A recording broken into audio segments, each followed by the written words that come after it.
I mean,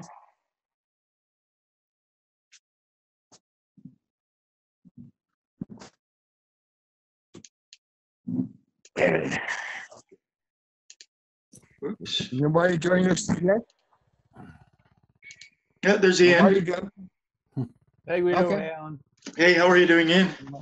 Pretty good. A little You're wet. looking wet. Yes, Oh, it it's is. too summery here. I led a mindfulness walk yesterday, and I was just soaking by the end, and not because of the weather. Well, because of the weather, not because of any wetness. It was just so hot. I keep on. I normally like to lead them every 2 weeks, and in the summer, I just have been looking at the temperatures and going no. And I thought it would be better this week, but it wasn't. It was quite warm yesterday. You like that? Right now. No, I'm not a fan of the real heat. I don't hate it like I used to. I realized that I hated a quarter of the year, and that was silly. So, and it's becoming more than a quarter of the year now that at least this summer, with the weather that we've had some really, really sustained hot weather. It dipped down to normal about Tuesday when I decided to set up the mindfulness walk yesterday. And then by Saturday, it was just sweltering again. So has it been raining a lot there in Portland, Oregon? No, just today. Today Just we today. had a big storm came in off the coast and kind of tearing through town. Okay. Looks like Ben is joining us. He may just be listening because he's in residence. Hi, Ben. Your microphone's turned off, and he's in, where is he? He's in Virginia, I believe, which is very close to North Carolina, very, very close to South Carolina, very close to that now tropical storm Florence. I talked about it on Friday night, and it was blue skies, and they had apparently told the university for Thursday and Friday that classes were canceled, and they didn't need to because the storm just came and sat where it seems to be sitting in South Carolina. They thought it was going to come inland and then move up. And I mean, we're scheduled in Toronto to get the tail end of it sometime in the middle of the week, Thursday, Friday, if it starts moving. From Ben, yeah, he said, hey guys, for today I can only listen. I guess he must be on duty or whatever. So at any rate, so we're doing good. How's the inner work going? Ian, any comments? Also good. Nothing new since we talked last week. Okay. Sort of maintaining so far. Maintaining. Mm-hmm. Guido, I know that, Guido has his cancer's returned, so he's in a lot of pain, and he's taking pain medication. But are you still able to do the inner work? Yes. Yeah. Yes, I love the 60-bone exercise. I'm doing it. That's the hands and fingers one, yeah. Yeah. Mm-hmm. Yeah, I do that. It's really easy, but I do it. Sometimes I forget it for 5 or 10 minutes, and I continue doing it. I remember where I was. Yeah, yeah. Let's do, I've got these all on, that now that they're recorded. Let me see if we can just all do, and this is a 60-point exercise. This is Mr. Gurdjieff, or not Mr. Gurdjieff, this is J.G. Bennett's exercise. So I'm just going to do it. So I want people to be aware that these things are available online. They're on my YouTube channel, torontohypnotherapist.com. I have a playlist that's called Exercises in the Gurdjieff Tradition. And this is J.G. Bennett's 60-point exercise. So we go down 30 points in one side of the body, and we come up 30 points in the other side of the body. And I have to say, as soon as I posted this on Facebook, within like a minute of posting this on Facebook, someone sends me, replies to one of the groups that I posted on and said, this isn't the 60-point exercise that I know. And I love how that happens, these synchronicities. And this person who said that, I said, okay, tell me the one that you have. And we exchanged quite a few private messages. And he apparently learned one that is very similar to this one, but he learned it through Robert Fripp, who is a very famous guitarist and who actually studied with J.G. Bennett in Sherborne House. So I learned this one. I know that this one is authentic. It comes from the Bennett tradition, the one that I'm sharing with you. And at some point in the future, I will do version 2. So we will have 2 versions of the 60-point exercise here for us to do. It's very similar, except rather than coming down the front and then coming down the back, it focuses more on the joints and bones and stuff like that. But, it's still the same sequence down the one side, up the other. And he learned it at a guitar workshop he took in 1992 and shared it with me. But so we'll do the one that I was taught years ago. So let me just. Okay. The 60-point self-sensing exercise, attributed to J.G. Bennett. Starting at the crown of your head, breathe in awareness and breathe out tension. And as you move through each point, breathe in awareness and breathe out tension. The right side of your forehead, your right eye, the right side of your nose and face, your right ear and the right side of your head, the right side of your mouth and jaw, the right side of your throat and neck, your right shoulder, your right upper arm and elbow, your right lower arm and wrist, the top of your right hand, your right thumb, your right index finger, your right middle finger, your right fourth finger, your right baby finger, your right palm, the right side of your chest and solar plexus, the right side of your abdomen and pelvis, the right side of your upper back, the right side of your lower back, your right hip and buttock, your right upper leg and knee, your right lower leg and ankle, the top of your right foot, your right big toe, your right second toe,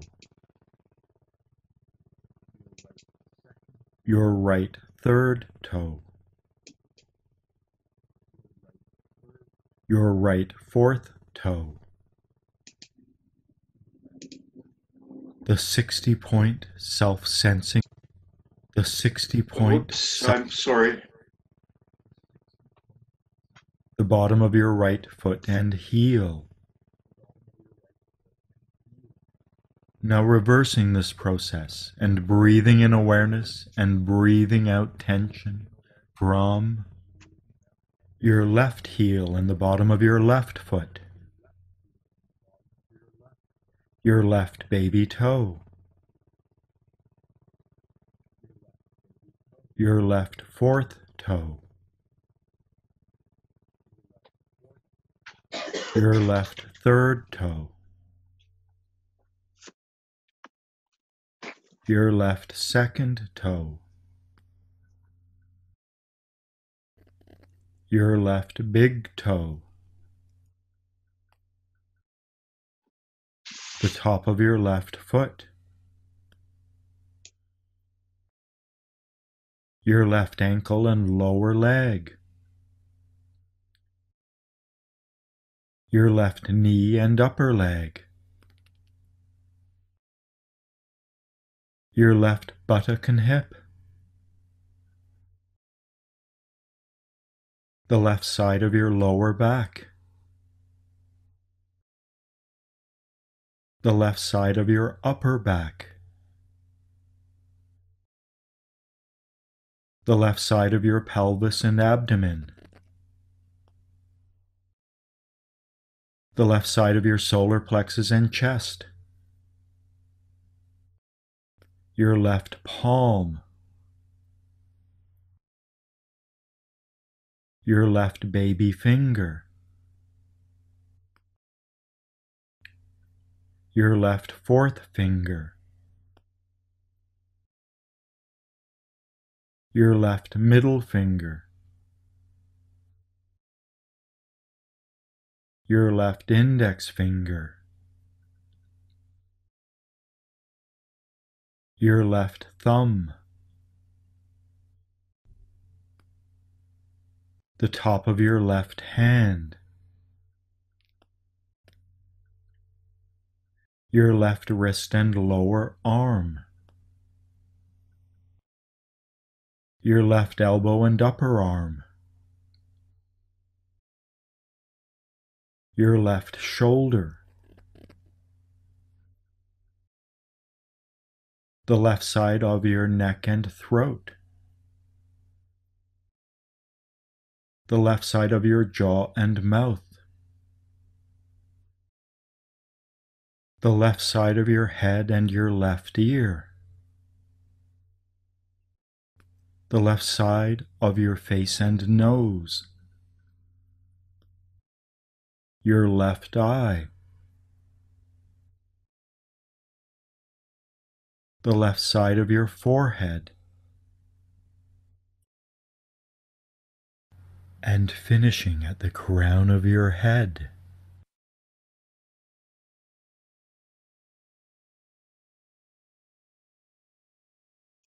Yeah, my apologies there. There was some kind of distortion coming from someone's speakers in the background, so I had to mute us all, and I accidentally stopped it for a second.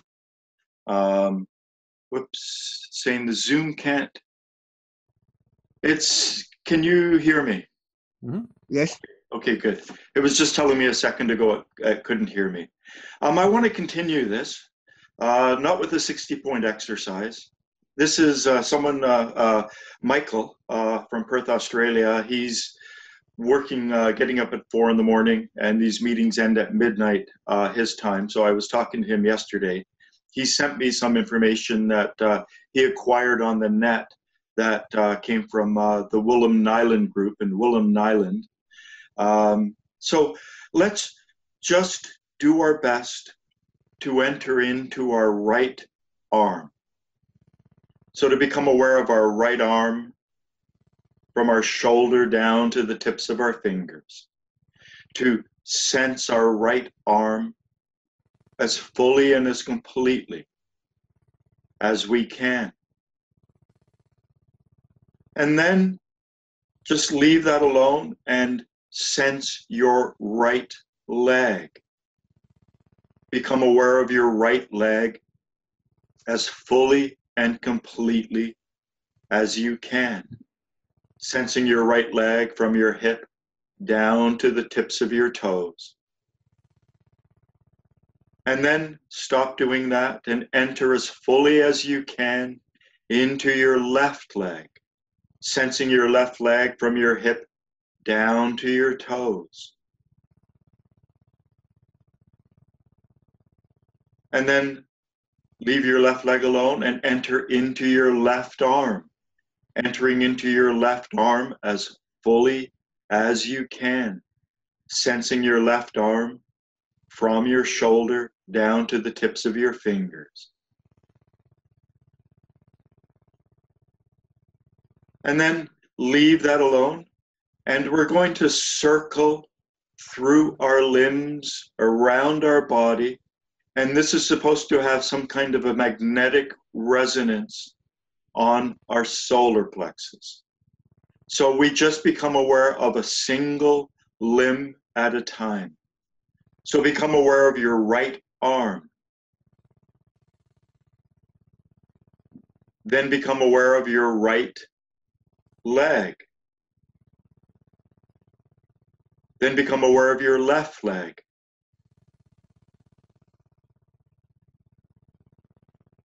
Then become aware of your left arm.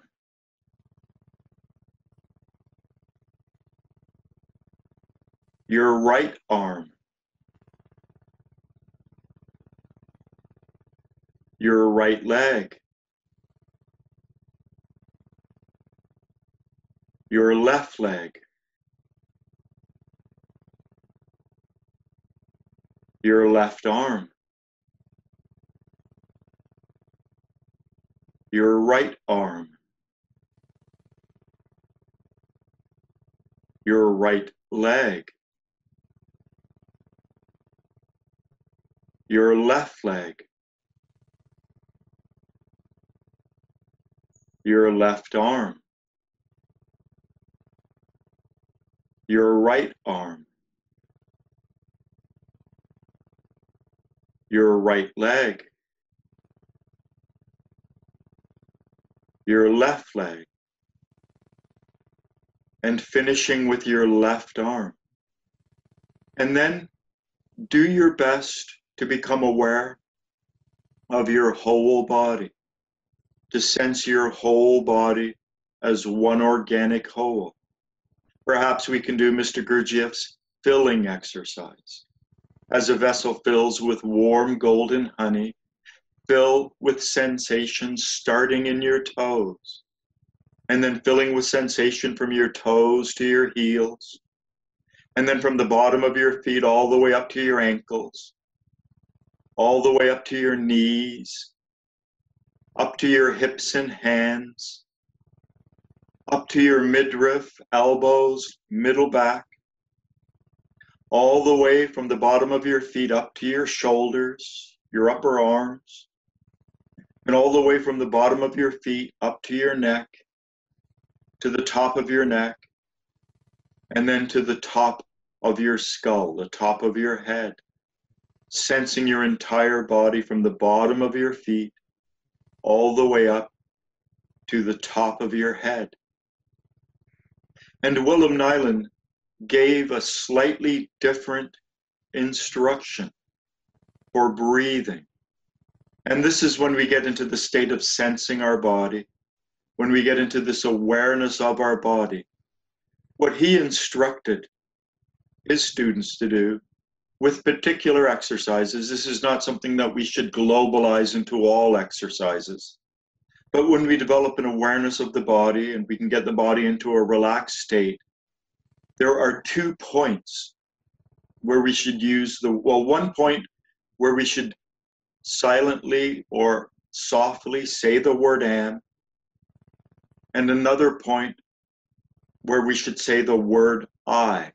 So I am. And as we breathe in, and then as we breathe out, if you pay attention to your breathing, as you breathe in, there comes a point where you stop breathing in and you enter into a brief space before you breathe out. And then as you breathe out, you enter into a brief space before you begin to breathe in again. So as you breathe in, when you get into that space, you say the word I, just at the end of the in-breath. And as you breathe out, when you get to that place where you've breathed out and before you begin to breathe in again, you say am.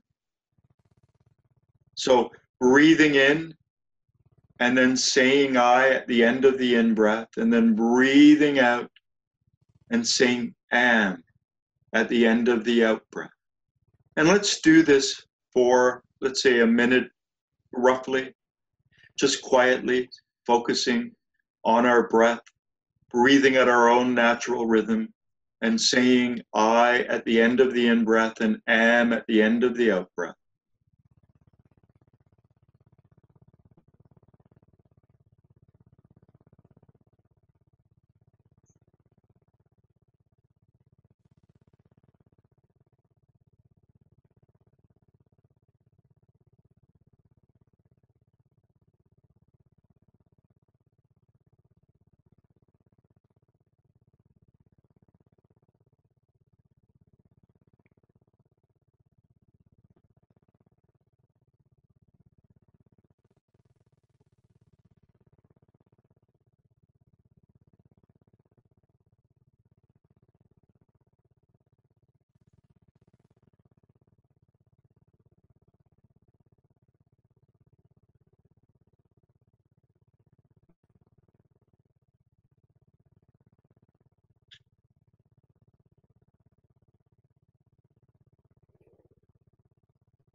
And then just allow your attention to rest.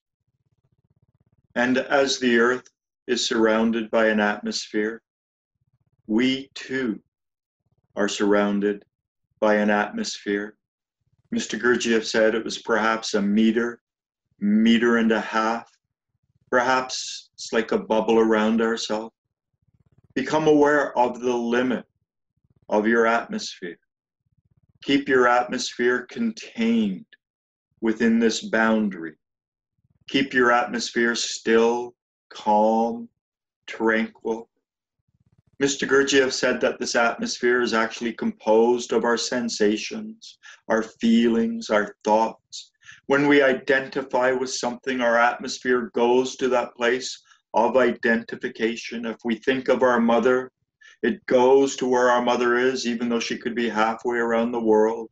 So it's important to keep this atmosphere collected, calm, tranquil, to become aware of the boundary, about a meter and a half, 4 or 5 feet around us. Keep it tranquil and still. And at the end of all of our inner exercises, it's important to become aware of the atmosphere, this collected state. And at the count of 3, we're going to breathe in the atmosphere into ourself and imagine something, some part of it remains within us as we breathe out. 1, 2, 3. Breathe the atmosphere in, and then as we breathe out, imagine, represent to ourselves that some part remains within ourselves. And then it's always good to end with an affirmation. So silently in your mind, repeat after me. May results from this exercise be transubstantiated in me for my being.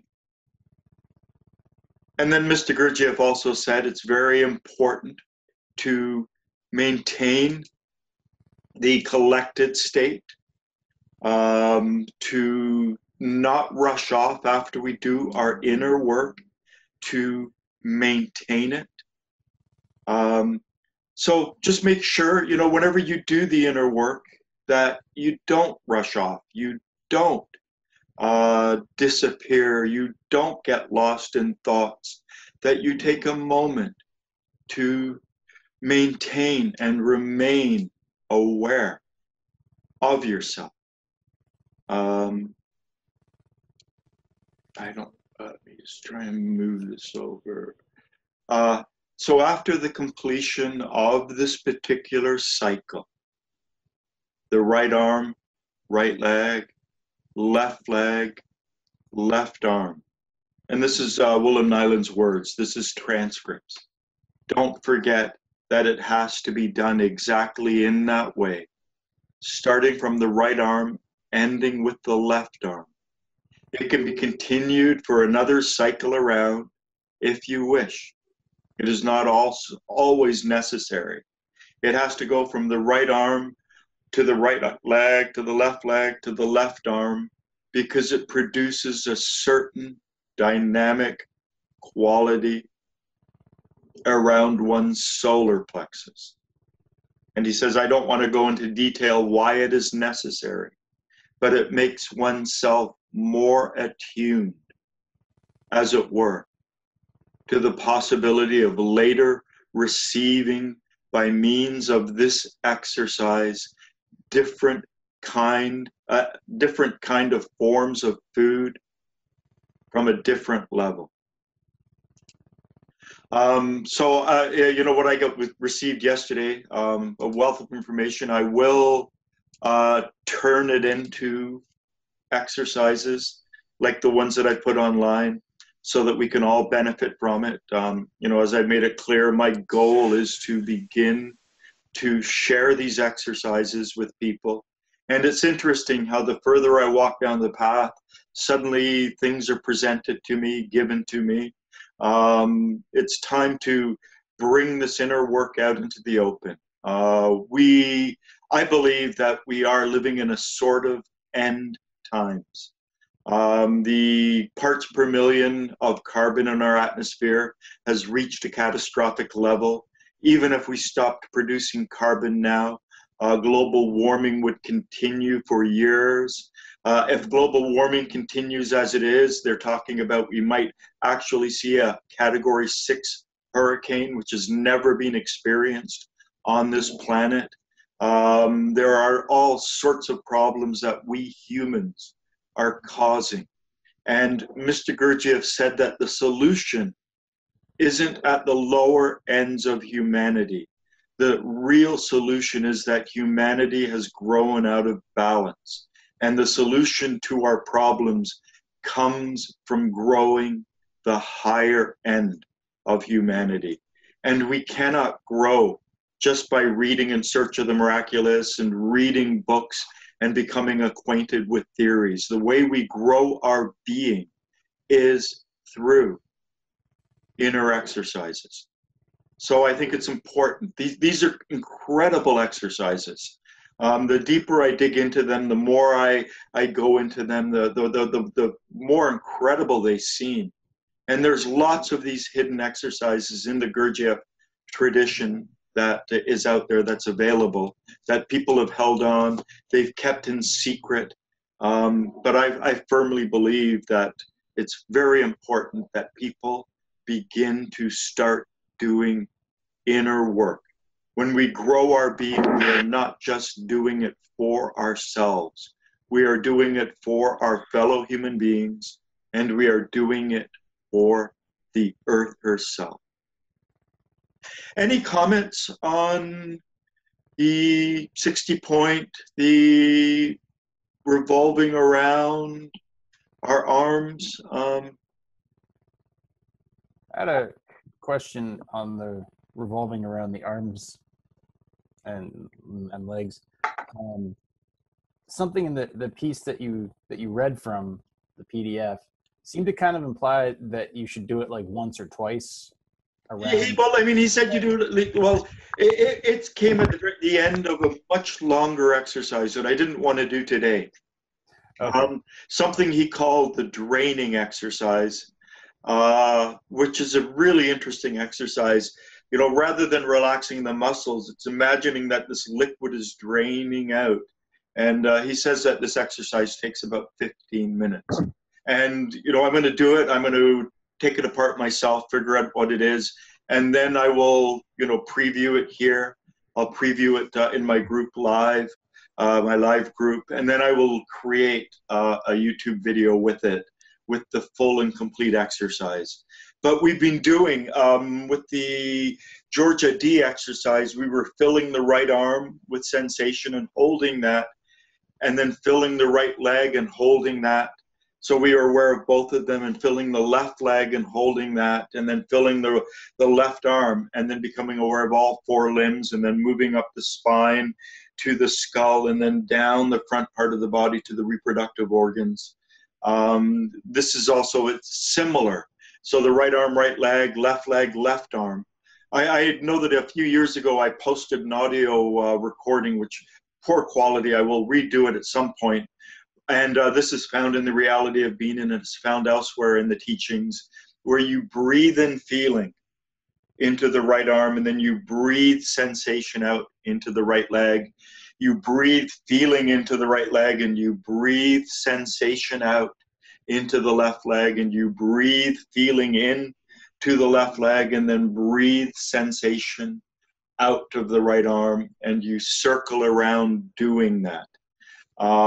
So these are all slightly different variants on the same exercises. And so my goal is to put them out there, and there's slight different variations.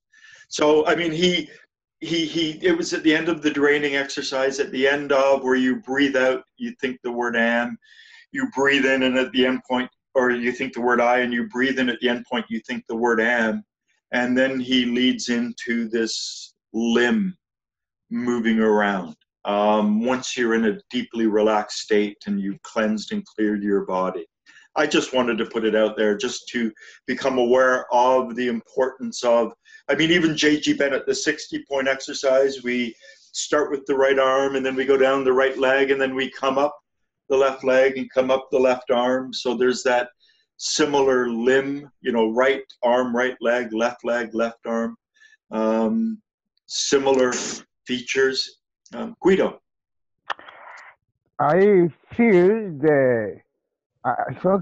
some kind of magnetic field around me, connected with the earth, because I started whirling like that. Okay. A little bit. Yeah. It can happen, eh? Yeah. Well, it's supposed to create some kind of swirling energetic vortex around our solar plexus. And, I'm going to read the thing that was sent to me a number of times, and, see just, what it does and how it does. Just a second. So, that's my goal, is to share it. And let me just 1 second. Thank you. There. I've just shared it with the online group, the entire document. I'm not going to share it online right yet, but it will be there in the messages, so you can read through the entire thing yourself. Okay. Today I was going to talk about considering. Last week I talked about identification. Considering is a dimension, it's an aspect, it's a subset of identification. And here in this quote, Mr. Gurdjieff, this is one of the aphorisms on the study house wall. This is actually aphorism number 1. The chief means of happiness in this life is, I must have translated that wrong, is the ability, the chief means of happiness in this life is the ability to consider externally always, internally never. The difficulty of struggling with identifying occurs when people observe it in themselves and they consider it a very good trait and call it enthusiasm, zeal, passion, spontaneity, inspiration, and names of that kind. and they consider that only in a state of identifying can a man really produce good work. So identification is, and Mr. Gurdjieff said, identification is the chief enemy of self-remembering. And the reason it's the chief enemy of self-remembering is that it uses the same energy. So the energy that we should be devoting to self-remembering, to becoming aware of ourselves here in this moment, consciously looking, listening, smelling, tasting, while sensing our body and perhaps becoming aware of our feelings, to be here now, to remember ourselves here in this moment. This energy gets siphoned away and used in the state of identification. So when we are in that state of identification, we are unable to remember ourselves because we do not have the sufficient and proper energy in order to remember ourselves. And in the last meeting, I went through the process of identification, and I left it just at the point of considering. And today, we talk about considering. Just give me 1 second.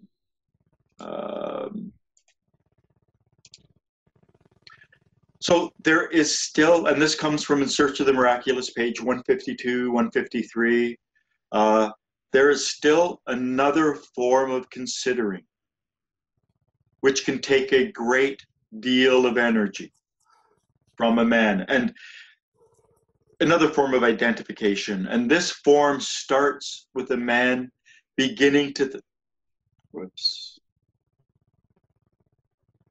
I'm sorry, I messed this up. Whoops. Fortunately, I can edit it out.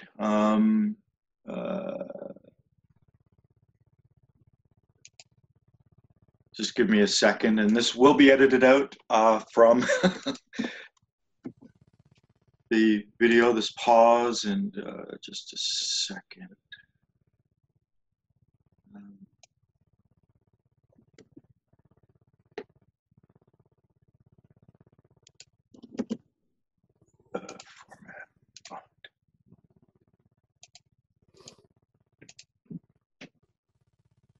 This is not quite so cleaned up and as nice. Whoop, stop sharing here. After general forms of identification, attention must be given to a particular form of identifying, namely identifying with people, which takes the form of considering them. There are several different types of considering. One of the most prevalent occasions, on the most prevalent occasions, a man is identified with what others think about him, how they treat him, what attitudes they show towards him.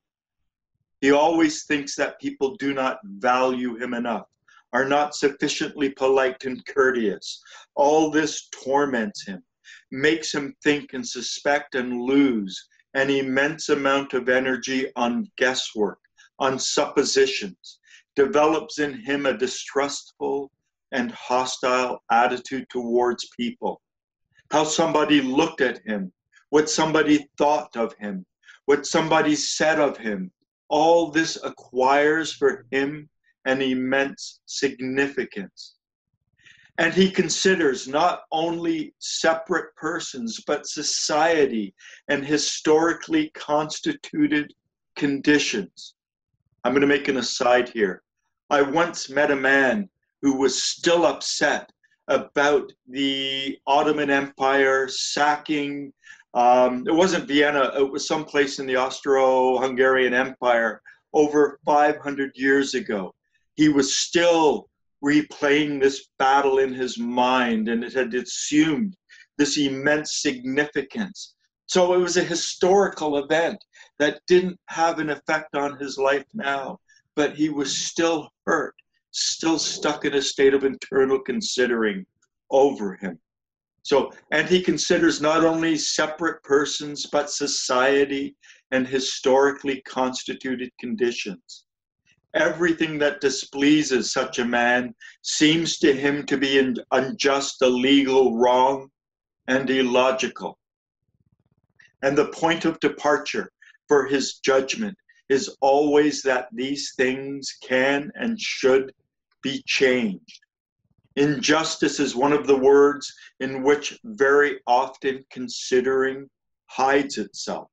When a man has convinced himself that he is indignant with some injustice, then for him to stop considering would mean reconciling himself to the injustice.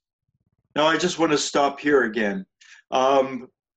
If you've read Mr. Gurdjieff's incredible book, Beelzebub Tales to his grandson, Beelzebub was expelled from the center of the universe because he got caught up in internal considering. He considered that something was being done wrong, that there was something in the way that things were being run that was illogical and unjust. And so he got people to sort of join him in an act of rebellion. And as a result of that, he was cast out from that closer point to the center of the universe, and he ended up in our solar system. So within the story of Tales, that's an aspect where he considered something was being done wrong and it wasn't just, and he had to fix it. So to continue now, there are people who are able to consider not only injustice or the failure of others to value them enough, but who are able to consider, for example, the weather. This seems ridiculous, but is a fact. People are able to consider climate, heat, cold, snow, rain. They can be irritated by the weather, be indignant and angry with it. A man can take everything in such a personal way as though everything in the world had been specially arranged in order to give him pleasure, or on the contrary, to cause him inconvenience and unpleasantness. And I just want to highlight this phrase, a personal way. So it lacks impartiality. It's the subjective me, underlying all of this internal considering is the ego. It's, you know, that's all egocentric. If we really examine it and look at it at its basis, it's personal, it's subjective, it's egocentric. So continuing, all of this and much else besides is merely a form of identification. Such considering is wholly based on requirements.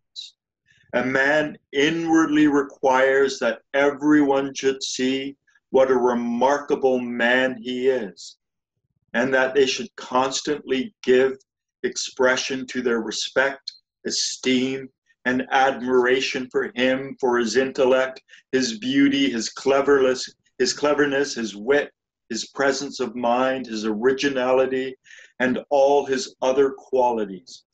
Requirements, in their turn, are based on completely fantastic notions about themselves, such as very often occurs with people of very modest appearance. Various writers, actors, musicians, artists, and politicians, for instance, are almost without exception sick people. And what are they suffering from? First of all, an extraordinary opinion of themselves, and then from requirements, and then from considering, that is, being ready and prepared beforehand to take offense at lack of understanding and lack of appreciation. So let me just stop sharing. So internal considering at its root, as all forms of identification, if you look underneath, all forms of identification, the hidden tentacles of the ego, me, my, mine, wanting to be valued. You know, we want people to pat us on the back. We get upset at injustices because we are so identified. This person who, I forget the battle, it was a 500-year-old battle between the Ottomans and when they were trying to invade Europe and they took over a city. He was upset about this battle that occurred 500 years ago. And he was so identified with his nation, with his self-identity. And yet they've done DNA tests, they've done genetic analysis of people who have lived in the Balkan region, have lived in that zone where there's been a lot of wars between the Ottoman Empire trying to conquer Europe. And they find that they are virtually genetically identical. I have a friend who's a Bosnian.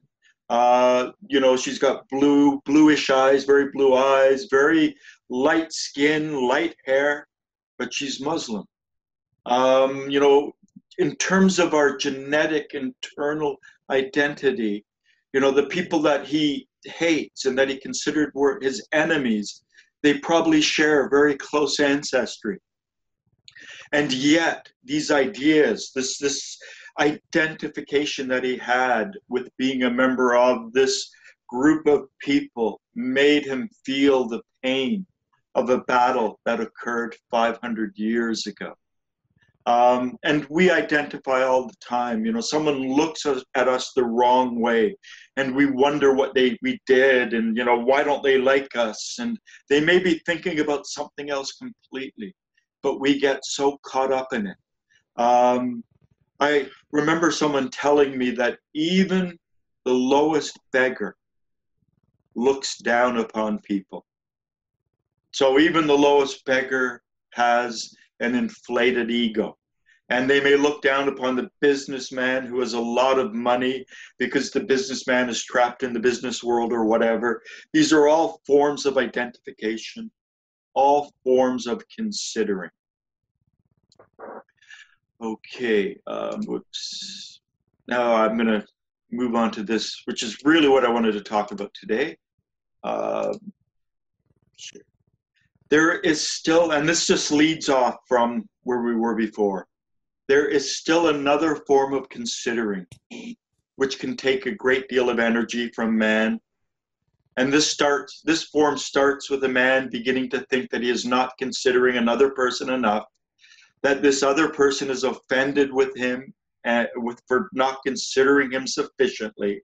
And he begins to think himself that perhaps he does not think enough about this other, does not pay enough attention, does not give weight to him enough. All this is simply weakness. People are afraid of one another, but this can lead very far. I have seen many such cases. In this way, a man can finally lose his balance, if at any time he had any, and begin to perform entirely senseless actions. He gets angry with himself and feels that he is stupid, and he cannot stop. Whereas in such cases, the whole point is precisely not to consider. It is the same case, only perhaps worse, when a man considers that in his opinion, he ought to do something, when as a matter of fact, he ought not to do so at all. Ought and ought not is also a difficult subject. That is, difficult to understand when a man really ought and when he ought not. This can be approached only from the point of view of aim. When a man has an aim, he ought to do only what leads towards his aim, and he ought not to do anything that hinders him from going towards his aim. As I've already said, people very often think that if they begin to struggle with considering within themselves, it will make them insincere. And they are afraid of this because they think that in this event they will be losing something, losing a part of themselves. In this case, the same thing takes place as in attempts to struggle against the outward expression of emotions. The sole difference is that in one case a man struggles with the outward expression of emotions, and in another case with an inner manifestation of perhaps the same emotions. Okay.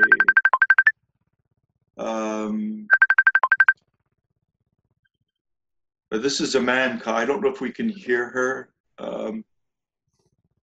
Iman. Okay, that's Iman calling. She should try and just give me a second. Can you speak? Yes, I can. I can hear you. Can the rest of us hear Iman?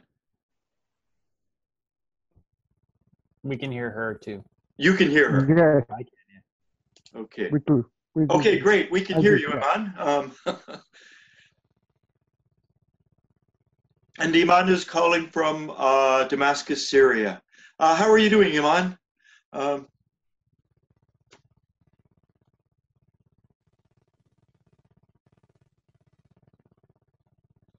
Okay, so it's wonderful that we can actually connect with you this way rather than me having to do all the weird things that I had to do before in terms of using my tablet and whatever. I'm just going through, I'm just going to finish this bit on considering. Let me share. The fear, of course, the fear of losing sincerity is, of course, self-deception, one of those formulas of lying upon which human weaknesses are based. Man cannot help himself, cannot help identifying and considering inwardly, and he cannot help expressing his unpleasant emotions simply because he is weak. Identifying, considering the expression of unpleasant emotions are manifestations of his weakness, his impotence, his inability to control himself. But not wishing to acknowledge this weakness to himself, he calls it sincerity or honesty and tells himself that he does not want to struggle against sincerity, whereas in fact he is unable to struggle against his weaknesses. Sincerity and honesty are in reality something quite different. What a man calls sincerity in this case is simply being unwilling to restrain himself. And deep down inside him, a man is aware of this, but he lies to himself when he says that he does not want to lose sincerity. So I'm going to, stop there. And I keep on getting these bings, okay. So Georgia D said that, some of the attributes of sleep, amongst them were negative emotions, identification, and the subset of identification, internal considering. And the reason these are all problematic is they all steal the same energy.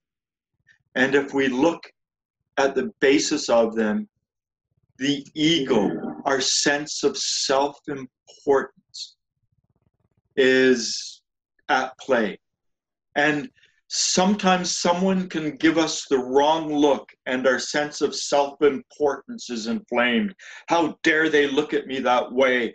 But someone can also look at us the wrong way and our sense of self-importance is like, what did I do wrong? Why didn't they acknowledge me? And we can begin to use it to second guess ourselves. So this is a profound way that we lose and that we leak energy.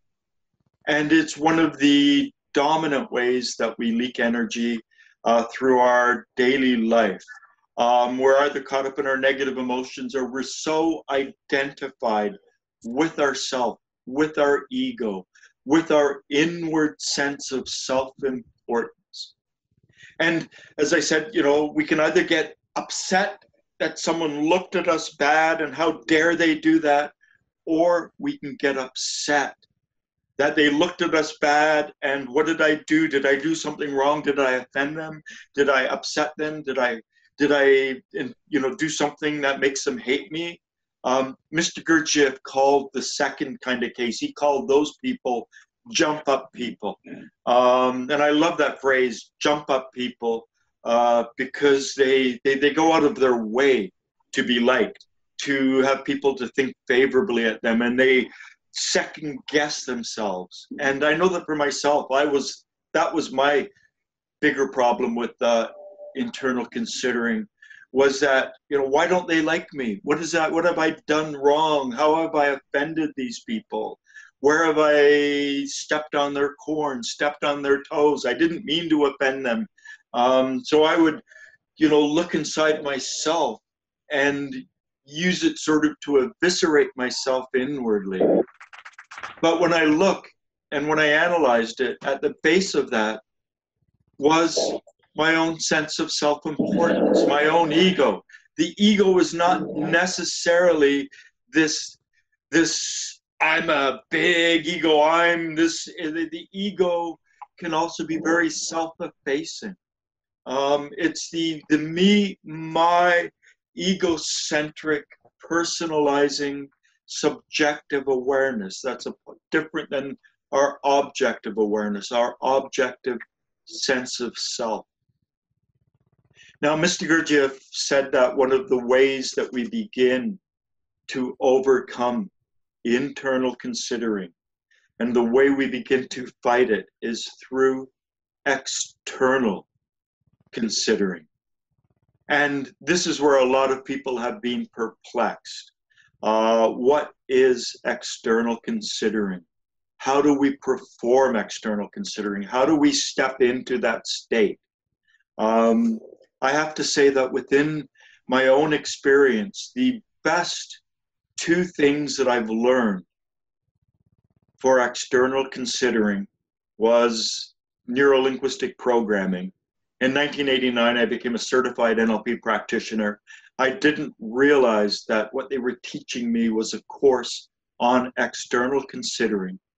And another important step was becoming a hypnotherapist. Now, hydrogen 24 fuels the state of self-remembering. It is the fuel that underlies mindful awareness. As I've talked about in previous meetings, mindfulness is the first step up from the mechanical state. It's the intermediary state between being in the mechanical state and being in the awakened state. Mindfulness is the correct harnessing and use and application of hydrogen 24. But hydrogen 24 can be siphoned away. And the taste, the difference when it's siphoned away is that beneath it, beneath the misuse of this energy lies the ego, lies the subjectivizing principle, the me, my, mine. So internal considering is a misuse of this energy. It's a stealing of this energy and the lowering of it so that we cannot use it for the proper application, the mindful awareness. And external considering, being aware of someone's facial features, being aware of their eye movements, being aware of their posture, being aware of their body language, being very focused on another person, focused on another person in such a way that you're also maintaining a degree of focus on yourself, so you elicit better reactions, better signals, verbal and nonverbal from the other person, is my understanding of external considering.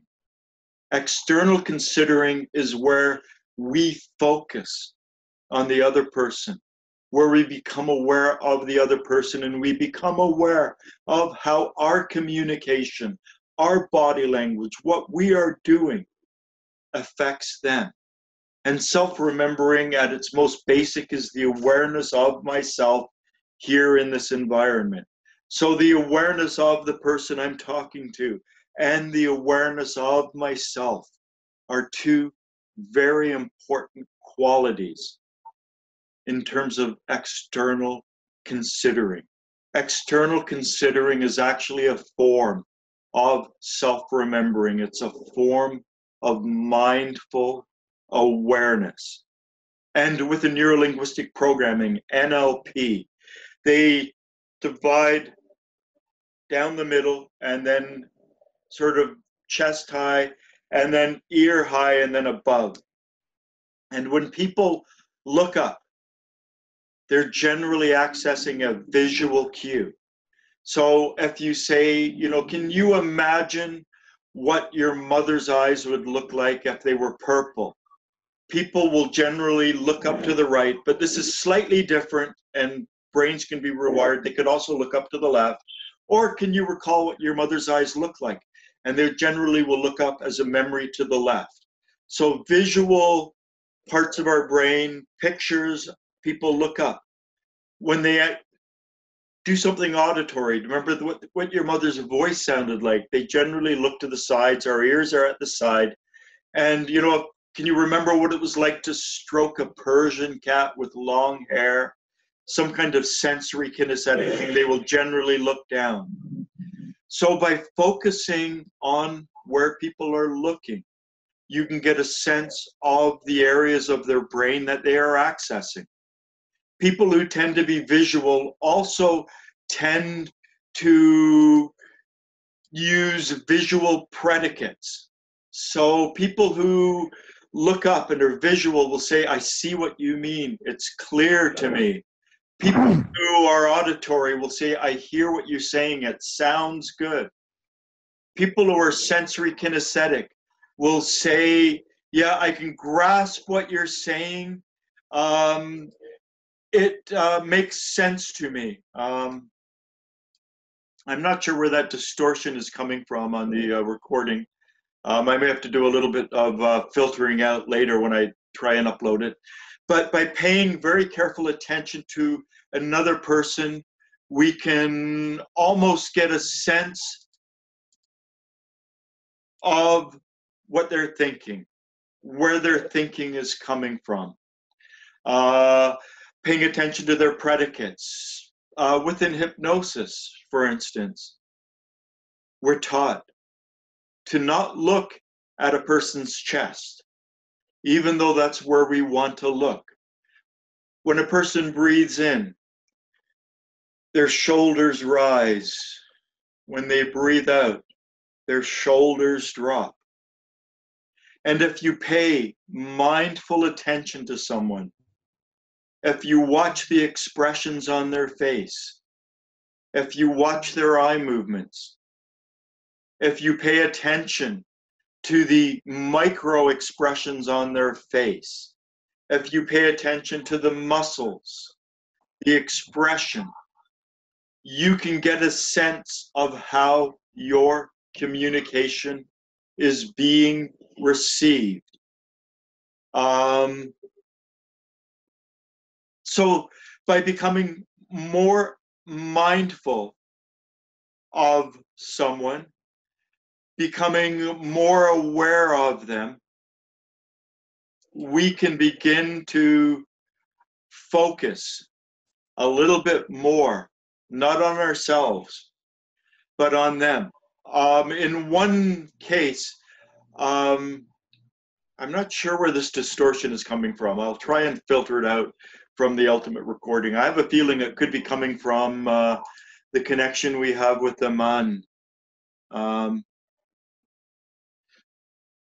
Allan, is there any way that you can mute your microphone?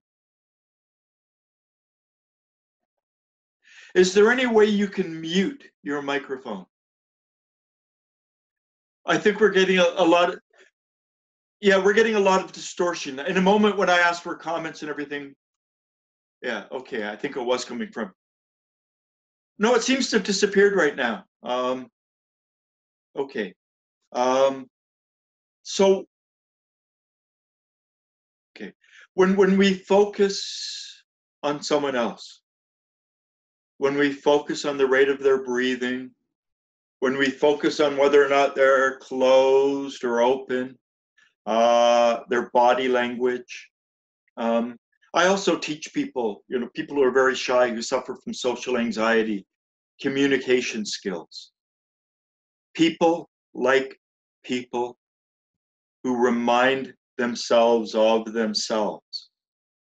And you do not directly mirror a person. If someone is sitting, like this, you don't directly mirror them, but, perhaps you can sit like this and you can subtly mirror them. They move their arm in a wide movement. You can move your arm in a small movement.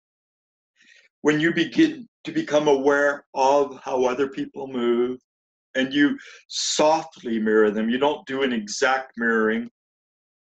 They move a big movement, you move a little movement. They lean back, you just lean back ever so slightly. If you begin to softly mirror them, their subconscious mind will go, hey, I like that person. They remind me of me. So paying attention to a person's eye movements, paying attention to the predicates they use, if they're visual, auditory, kinesthetic, paying attention to their posture, their movements, and gently reflecting that back to them. If they speak in a very fast tone and their voice is somewhat clipped, if you can speak sort of in a fast tone with your voice somewhat clipped, just modulating it slightly so it's not like you're directly mirroring them. This is a profound act of mindful awareness. You are actually moving into a state of rapport, into a state of synchronicity with them. And at the subconscious level, they really begin to respond in a very profound way. I've told people that, an exercise that I tried years ago when I was sitting on the subway, I wouldn't look directly at people. I would look and pretend I was looking at the advertisement sort of above their head. But whenever they blinked, I blinked.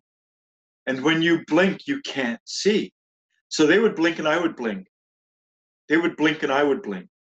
They would blink and I would blink. And after about 1 minute to 2 minutes, you could see their subconscious mind getting more and more irritated, more and more confused, because it's not part of the normal experience and perceptions of the subconscious mind. We generally blink at our own rate. And so the subconscious mind slowly became aware that something was wrong. I wasn't staring at their eyes, I wasn't staring at them, but they couldn't see my eyes shut because they were blinking. Their eyes were shut. And it showed me how powerful the subconscious is in observing what is going on in the environment. We may not be aware of someone blinking, of them breathing, of movement around us. We may be just stuck in, the thoughts in our mind, but the subconscious is aware. It is perceiving all of that at the subconscious level. And so external considering is really focusing on the other person. It's becoming very mindful of the other person, their movement, their body language, their speech, while being mindful of our own movements, our own body language, our own speech, and bringing ourselves into an alignment with them. Now, this is where the idea and the understanding of external considering differs from, say, the way it has been taken by NLP. NLP, neuro-linguistic programming, was started with the premise of modeling behavior. So the people who developed NLP, John Grinder and Richard Bandler, began to model people who demonstrated some kind of excellence. And the two main influences for NLP were the hypnotherapist who developed his own form of hypnosis, Dr. Milton Erickson, a psychiatrist, medical doctor, and an incredibly awake man as far as I could tell. He was able to perceive things. And they broke down what he did. And the other person was Virginia Satir, family therapist and counselor who had this ability to dig deep into issues and bring them to light. And they initially developed this and thought it was going to help therapists. And it really does help therapists. It's so essential in the work that I do to be so mindful of my clients, their words, their pacing, what they're saying, how they're accessing it. But unfortunately, the therapists kind of ignored it, and the sales people got involved with NLP, and they took it and they ran with it. So, someone walks into the car dealership and you try to figure out what their dominant representational system is, and you begin to mirror them in a subtle way so that you can develop that rapport with them so you can sell them on a car.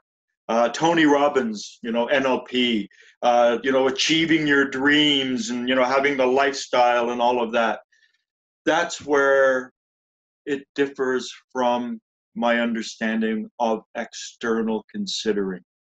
Because external considering, the salespeople, it's used by the ego for egocentric, for subjective reasons. So in NLP, they talked about uptime. Uptime is where you really focus on the other person and you become very aware of the other person and you become aware of how your communication influences the other person. And in therapy, it's done properly to achieve therapeutic goals, to help the person become a better person and to heal them. When it was taken over by sales, it was taken over by the ego and that I want money and I want sales. In the Gurdjieffian sense, it's to develop this mindful awareness of our communication. And we should not use it in an egocentric way. We should not use it to manipulate people, but rather to make people more comfortable, to make them more receptive, more open. Now, Mr. Gurdjieff did this. A lot of people think that Mr. Gurdjieff yelled at everyone and that he was could be this nasty person. But for most people, the majority of people that Mr. Gurdjieff encountered, they actually thought he was a saint. Only those people who basically said to Mr. Gurdjieff, "Can I be your student?" And then he said, "Sure," and he pulled them into the whirling hurricane. And he would, yell at them and do various things in order for them to not get identified with themselves and to move into that place where I'm acting, not reacting. So with his own students, it was like you were put into this crucible by Mr. Gurdjieff, where he applied such forces and pressure to kind of refine all the darkness out of you to the point where you could be unaffected by his tirade. And the moment you were unaffected by his tirades and everything, he would stop. And Michel Conjé, Dr. Conjé would say at that point, he would just repeat, and stop. But for the rest of the world, for the people that Mr. Gurdjieff encountered on the streets, in his business dealings and all of that, he was very perceptive of the effect he had on them. And rather than come at them from his own perspective of self-importance, wanting to be, looked up at, wanting people to pat him on the back, wanting people to recognize how good he was, how noble, how important, his focus was on them, was on making sure that his communication, that what he did in relation to them uplifted them. It wasn't about me, and that subjective, egocentric patting ourselves on the back. It was to help those people.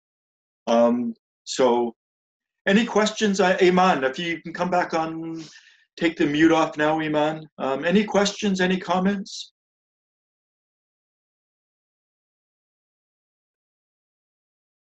So, I mean, for instance, I could be like, Ian, I could, my arms, even though yeah, that's okay.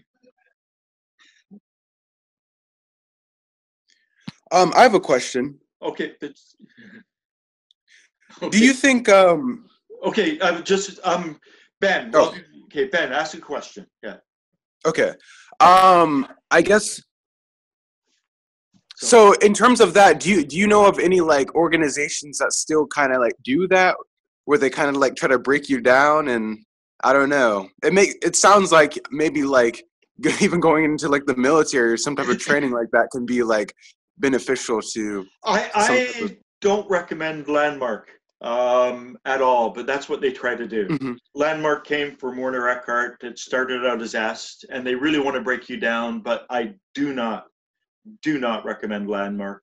Mm-hmm. But if you wanted to, but they charge a lot of money, and they want to try and recruit you for no money, and so that you become one of their volunteers, and they try to break you down. But I don't recommend that.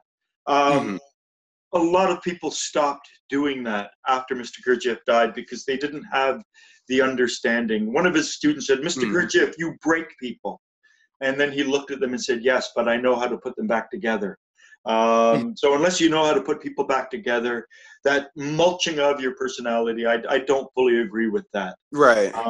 But, in terms of learning just to be mindful of your reactions and how your reactions affect other people. So you begin to learn how to act rather than react. Internal considering, identification is all reacting. It's not acting. When we begin to externally consider, when we begin to become more mindful, we learn to act rather than react. So Mr. Gurdjieff would, this onslaught on people, and they would react. And when they stopped reacting,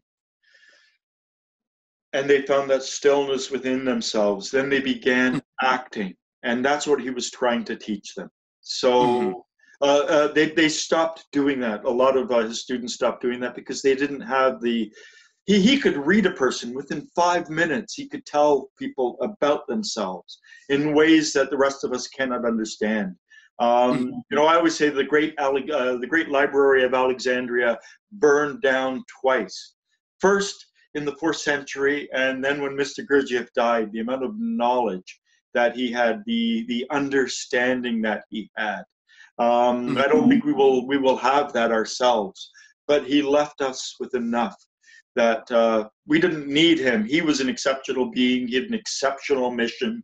He came to plant teachings in a very hostile soil, a very rocky and barren soil, and then he spent 30 years tending that soil, and I think he did an admirable job.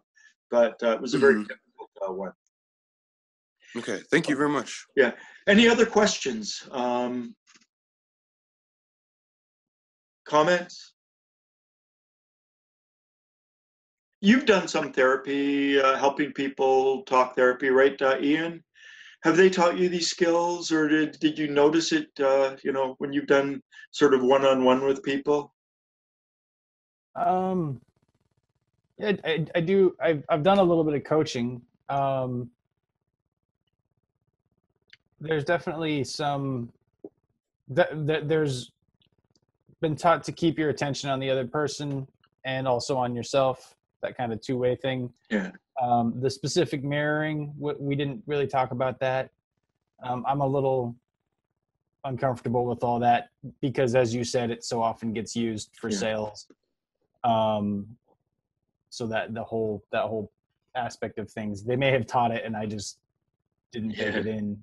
But I don't remember that specifically. It's much more just about feeling into the body, remembering that you're present, but keeping your attention on the other person and letting, what comes out of that come out. Yeah, I mean, that's the problem that, some of this information can be abused. And people do abuse that. And, groups for a long time, this information has the potential to be abused, and therefore we should not talk about it. We should just keep it confined within our own physical groups, except, Tony Robbins, NLP, it's all out there. Everything that I'm talking about. And it's not something that you can easily acquire. It's something that needs to be practiced. And salespeople, they go to sales workshops and they are being trained in this left, right, and center. When we actually become aware of it, we can become aware of salespeople attempting to use it against ourselves. And then you can do various things. This information is out there. It's like, trying to shut the barn door after the cow has escaped. The people who want to manipulate people, they have learned this. The people at the top of the real estate chain have learned this, and the new people coming in as real estate agents are all pointed towards these programs and towards these things. So for more of us to become aware of it is sort of to empower us as well. So yeah, you're right in terms of it can be used in an improper way, and it is being used. I think in the context of the Gurdjieff teachings, when we understand that this is an act of mindfulness, and then when we understand that the biggest distortion and the biggest weakness and the leaking of our energy and the thing that prevents us from it stepping up into the mindful state and then stepping up into the awakened state is the ego. The ego underlies all forms of identification, all forms of internal considering. All of that is that me, my, mine. What's in it for me? And the ego is not necessarily grasping, clawing. The ego can appear very self-effacing, like, what did I do wrong? Why don't they like me? That's also an egocentric reaction. We think of ego as really trying to grasp. But the ego is really putting ourselves in a prominent position.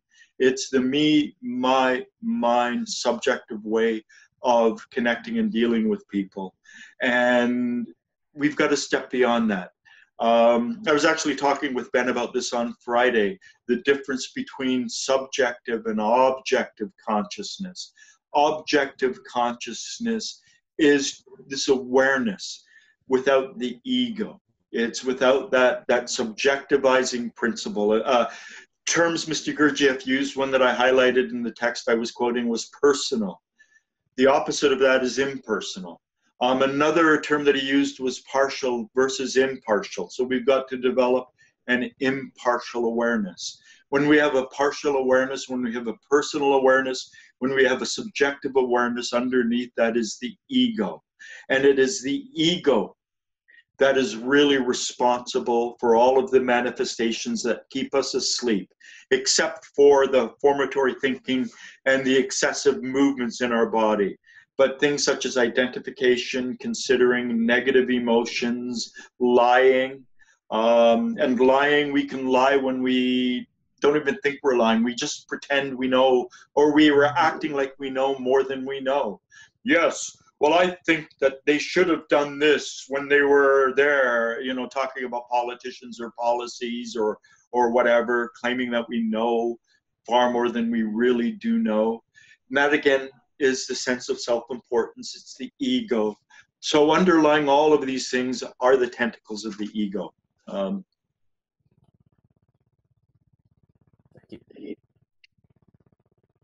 So we got to use these powers for good, the dark villains are out there, and you walk into a car sales showroom and they've probably already been trained in this.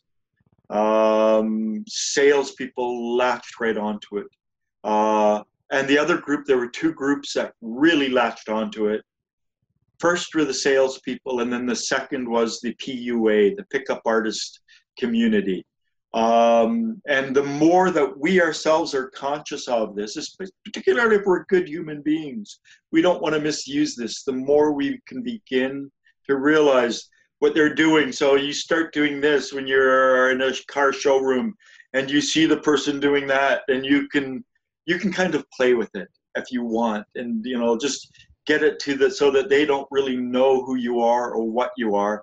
That's actually externally considering and realizing that they are trying to do something to you. They're trying to manipulate you and using it against them.